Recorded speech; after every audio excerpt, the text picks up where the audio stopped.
aspirasi bangsa bersama mari pengawas pemilu, kita tegakkan keadilan pemilu, kita tegakkan keadilan pemilu. Hadirin silakan duduk kembali.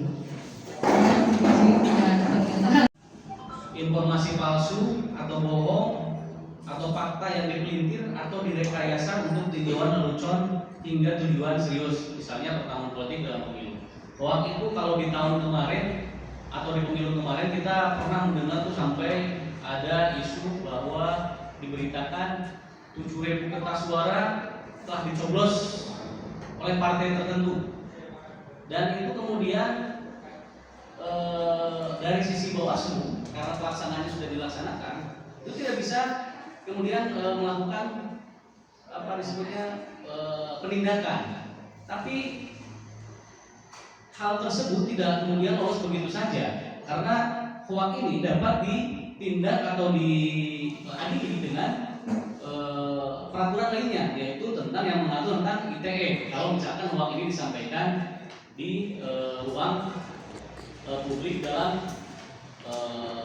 citra aplikasi.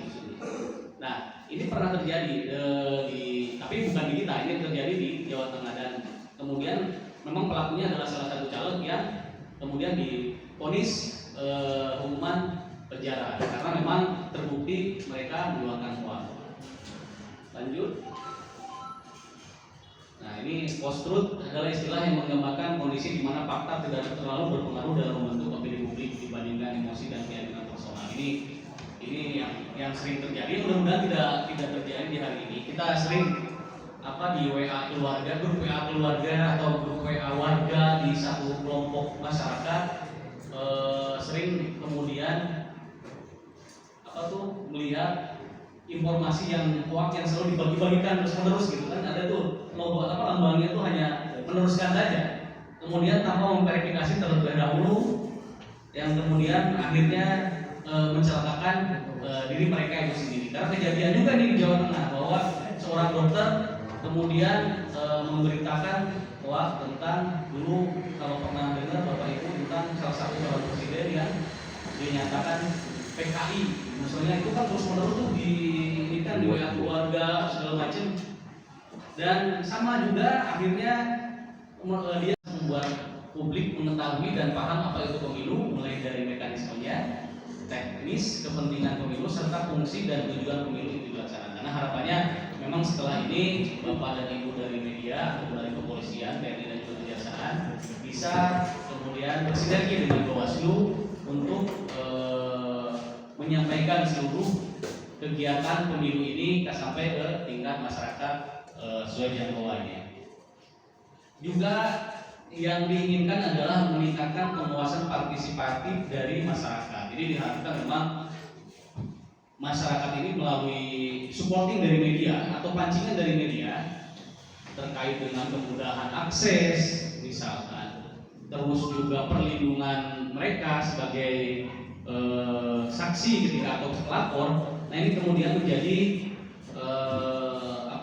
sinergi dengan Bawaslu, karena gini, dalam contoh kasus, jadi memang dilema sih, ketika memang tidak banyak terjadi kasus pelanggaran pemilu, itu bisa dikatakan bahwa daerah tersebut baik atau aman. Tapi kita harus melihat fakta di lapangan atau fakta di masyarakatnya seperti apa. Apakah memang benar aman atau memang masyarakat tidak berani melaporkan dugaan pelanggaran yang terjadi yang dilakukan oleh caleg ataupun partai politik. Misal politik uang yang sekarang ini lagi, bukan sekarang, dari zaman dulu kali politik uang ini kemudian menjadi isu yang seksi.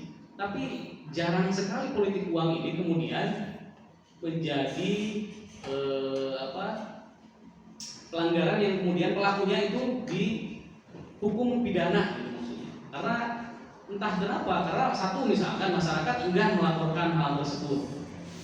Satu itu, kedua masyarakat juga berpikir, lah ini sudah sangat pragmatis cara pikirnya, baik banyak, mesti ada orang yang cara berpikir gitu. Saya langsung dengar dari mulutnya orang tersebut bahwa daripada dengasaan sama sekali, misalkan dalam kurun waktu 5 tahun 5.000 keikasaan gitu, itu kan sangat pragmatis sekali gitu, maksudnya, dan sangat mengkhawatirkan.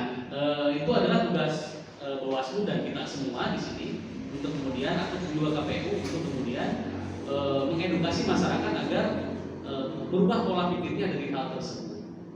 Selanjutnya penghasilan sebagai materi sumber berita. Dan ini adalah supaya kita lebih bersinergi lagi dengan Bawaslu dan teman-teman media untuk bisa menjalankan pengawasan partisipatif nanti bisa diturunkan ke masyarakat. Jadi memang masyarakat nanti bukan masyarakat, maaf, dan teman-teman juga media sebagai sosial kontrol kita juga nanti ke depan. Jika memang ada hal-hal yang tidak terjangkau secara mata dan tangan kami secara langsung gitu. Jadi itu juga menjadi sebuah bahan kami nanti untuk melakukan tindakan pengawasan ataupun ancaman penindakan. Pas sejauh ini seberapa penting memang media ini dalam membantu tugas-tugas Bawaslu untuk kesuksesan pemilu yang Tentu saja sangat penting karena memang media itu nanti akan mentransformasikan juga memang apa-apa saja yang harus disampaikan kepada masyarakat secara luas.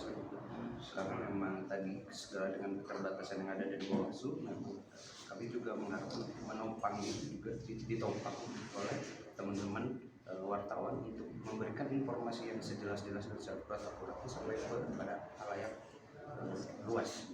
Seperti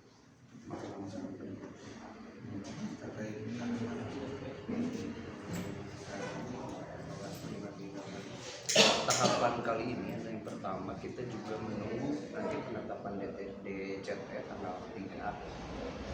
Itu juga harus menjadi concern kami gitu, karena memang setelah tanggal 3 diumumkan atau ditetapkan nanti kurang lebih sekitar tanggal 4 juga itu sudah ditetapkan mereka bakal calon sudah menjadi para calon. Jadi itu juga menjadi concern kami itu karena memang tahapan kampanye yang sebentar lagi sudah akan terlaksana.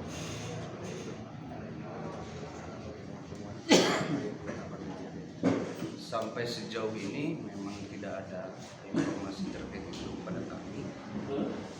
Masih oleh daerah-daerah juga itu sampai ke depan memang tidak terjadi hal yang tidak diinginkan. prediksi ke depan ini kondisi